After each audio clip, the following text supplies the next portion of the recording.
அவளைய முடிச்சு எல்லாரும் எந்திரிச்சிட்டீங்களா? ஒருத்தரையும் எங்கள் வீட்டில் இப்போத்தான் எந்திரிச்சிருக்கான். மணி 12 ஆகுது, இப்போத்தான் எந்திரிச்சிருக்கான்.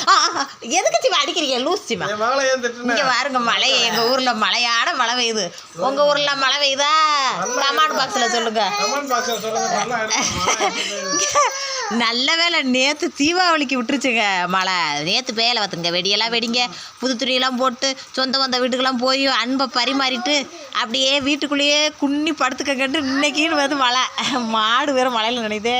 பிடிங்கப்பா, பாலை பிச்சுவோம். யாருமே ஆள் இல்லை. பா பா பா பா பா பா பா எப்பா பிடிங்க பச்சிமாப்பா, பாலை பிச்சு கொடையிடுறாடே.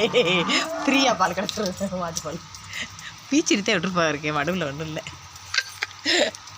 ஆஹா, இப்போ தாங்க தூங்கி குடும்பமே எந்திரிச்சு வாசலை பார்த்துக்கிட்டு நிற்கிது. எத்தனை மணின்றிய? 12 மணி. 12 மணிக்கு எந்திரிச்சிருக்கு பார்த்துக்குங்க. 50 பேரும் நைட்டு வெடி வெடிச்சிட்டு கறியை தின்னுட்டு தூங்குறதுக்கு நைட்டு 12 மணி ஆச்சு. எந்திரிச்சது 12 மணி. நாளைக்கு ரெகுலராக வேலைக்கு எல்லோரும் ஓடணும். ஆனால் இப்படியே மழை பெய்ஞ்சால் போக முடியாதுன்னு நினைக்கிறேன். என்ன பூச்சா கூட 2 நாளைக்கு லீவ் விட்ருவாங்களோ? எப்போன்ற பண்ணிக்கலாம். எல்லோரும் லைக் பண்ணுங்க. உங்கள் ஊரில் மழை பெய்யுது, என்ன செய்யுதுன்னு பார்த்து சொல்லுங்க. பா பா ஏப்பா மாட்டை பிடிங்க, பாலை பிடிச்சி ஒன்றே படச்சும் படுத்துமாடா. பிடிங்கப்பா பிடிங்கப்பா.